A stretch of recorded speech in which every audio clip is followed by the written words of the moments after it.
Hello everyone, my name is Caitlin D'Amico, and today I will be speaking about Dr. Clarence Grant Salsbury.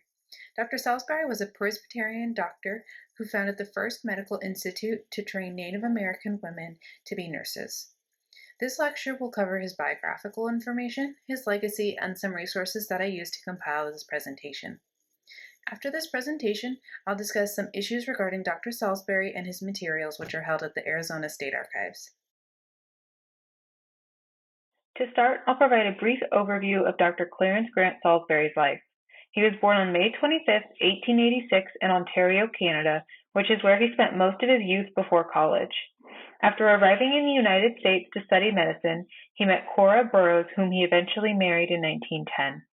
During his lifetime, he traveled to Hainan and Ganado as a Presbyterian missionary practicing medicine. He died in September 1980 in Phoenix, Arizona. Next, I'll provide some additional details on Dr. Salsbury's life. As I previously mentioned, he was born on May 25, 1886 in Ontario, Canada, to Esley Ivan Salsbury and Mary Lillian Foster. The Salsbury family went on to have at least 9 more children, who all found their places in different aspects of society, but firmly within the Presbyterian Church. He spent much of his childhood in various Canadian provinces, including Manitoba and Ontario. Throughout his childhood, he spent a large portion of his time participating in the Presbyterian Church, which became a major influence on his career. Due to his positive experiences with the church, he ensured that Presbyterianism came through in almost everything he did. By the early 20th century, Salsbury relocated to the United States to attend medical school at the Boston College of Physicians and Surgeons, where he graduated from in 1913. During his time in medical school, Salsbury met his wife, Cora Burroughs, a New Jersey native, and they got married in 1910. In 1915, they had their first son, Clarence Chalmers. In 1917, the family relocated to Hainan Island in China as part of Dr. Salsbury's missionary work for the Presbyterian Church. He taught the native people how to safely practice medicine when necessary, assisted with designing and building an educational facility for the population, and educated the local population in the intricacies of the Presbyterian Church. This is the first instance in Dr. Salsbury's life where he is seen by today's standards as the white savior to the savages. I will go more into this in the legacy section and at the end of the presentation, but I wanted to bring it up here. Dr. Salsbury experienced several furloughs during his time as a missionary in China. However, when he returned to the United States in the late 1920s, he received a temporary posting at the Presbyterian Mission on the Navajo Reservation in Ganado, Arizona. Originally, he only accepted the position under the condition that he be released once they found a permanent resident. However, in 1930, he told the board he would be staying on and serving the Navajo people. He spent most of the remainder of his life working at the mission and educating the next generation of indigenous women to be godly nurses of the Presbyterian faith. By 1951, he retired from Ganado and relocated to Phoenix, where he took care of Cora until her death. After Cora's passing, he married Elma R. Smith, a graduate of the University of Arizona, who remained by his side until he died in 1980 at the age of 94.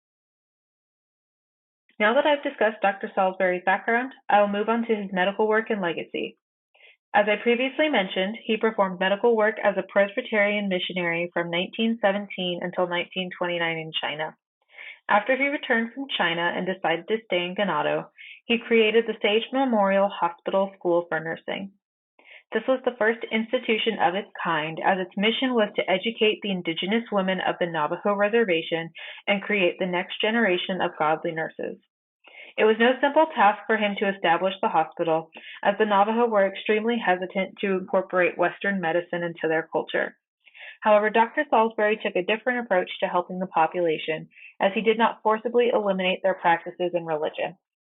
Instead, he offered it as an alternative and as a way to better themselves. Many people accepted his offer, which led to the rapid expansion of the mission and school. However, during this expansion and incorporation of Western medicine and religion into their society, the Navajo people lost their identity. As with his missionary work in Hainan, Dr. Salsbury was serving as the white savior to the indigenous savages, and that they needed civilization through religion and Western practices.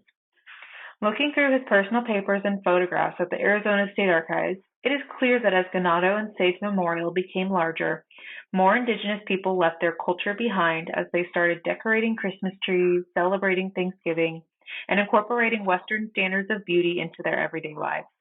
It would take several decades for the Navajo to regain their cultural identity and remove themselves from the binds of Western culture. Dr. Clarence Grant Salsbury is one figure in Arizona's history that has not necessarily aged well. On the surface, he did amazing things for the communities that lacked the infrastructure to better themselves. He created the first school to exclusively educate Native American women in the field of medicine. This program was immensely successful, especially during World War II, where many of the graduates served in the United States Armed Forces as nurses.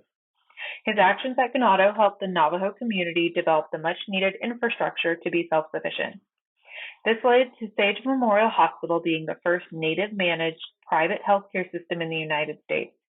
To this day, the hospital operates out of some of the original buildings that have since been upgraded. However, at the same time, Dr. Salsbury's actions carry the themes of the white savior and Indian boarding school. In Hainan and Ganado, Dr. Salsbury and Cora used their religion as a means for converting the uncivilized into proper Westerners. Under the guise of missionary trips, Dr. Salsbury gradually eliminated traditional religion and culture from everyday lives of the Hainan and Navajo. Additionally, he created educational environments that not only provided education, but also incorporated religious values that removed the Navajo people from their religious heritage. His actions were done with the best intentions. However, the Navajo people were not a group that necessarily needed to be westernized. They needed modern medicine to help prevent certain diseases and lengthen their lifespans. Dr. Salsbury did not necessarily completely help the Navajo and the people of Hainan. Instead, he caused irreparable harm to their respective cultures, and it took many years for them to recover. Here are some resources that I used to compile this lecture. There are very few records that specifically deal with Dr. Salsbury during his time at Ganado, and even fewer are accessible online. However, the Arizona Memory Project has several photographs and reports from the Clarence Grant Salsbury collection, which is housed at the Arizona State Archives. In addition, I also reviewed the Sage Memorial Hospital's website and reviewed Dr. Salsbury's autobiography. So that really finishes up the lecture. However, I also wanted to discuss some issues involving public history and Dr. Salsbury. As I previously mentioned, Dr. Salsbury had a very interesting life as a Presbyterian missionary as well as a retired doctor. He tried to do a lot of good in the communities that he served. However, there are very little records of this. The only material that is accessible is his personal papers held at the Arizona State Archives, which contain some of his favorite achievements, correspondence, letters, photographs, greeting cards, various certificates, plaques, just about anything you can think of that would be in a desk drawer or in an office or kind of anywhere that achievements are held is in that collection. The problem with this, though, is it's not objective. The collection presents the image of a person whose actions were done out of the goodness of their heart and were hand-picked items by him. However, the reality is slightly different as his actions had unintended negative consequences. As a public historian, how do we balance the two? How do we balance the historiosity of his actions with the actual impact that they had on the individuals involved? Whose narrative do we focus on? It's not necessarily an easy process, since this collection lacks any kind of oral histories or anything that would provide context regarding his thoughts or justifications for his actions. These materials would answer some of the questions that we have regarding this collection, but unfortunately they're just not there. However, public historians have implemented one solution, and this has been essential when dealing with materials involving indigenous peoples, and that's the idea of agency. The idea of agency is essentially allowing the people involved to take back their narrative. One way that historians are doing this is by creating a dialogue with the people involved in the collection. For the Clarence Grant Salsbury collection, this would mean discussing the content of the records with the main stakeholders from the Navajo Nation and discuss the context of the information that needs to be withheld, information that can be released to the public, information that needs to be withheld from tribal members due to age restrictions, or it's only allowed to be released to elders. So there are various information that needs to be conveyed to the archivists or really any public historian in order to determine whether or not the story is acceptable to be told as is. This ensures that the people who are affected by the actions have an opportunity to discuss how these actions affected them. In this case, speaking with the main stakeholders of the Navajo Nation allows the state archives to correct the issues with the collection and take back the narrative previously documented through Dr. Salsbury's experience.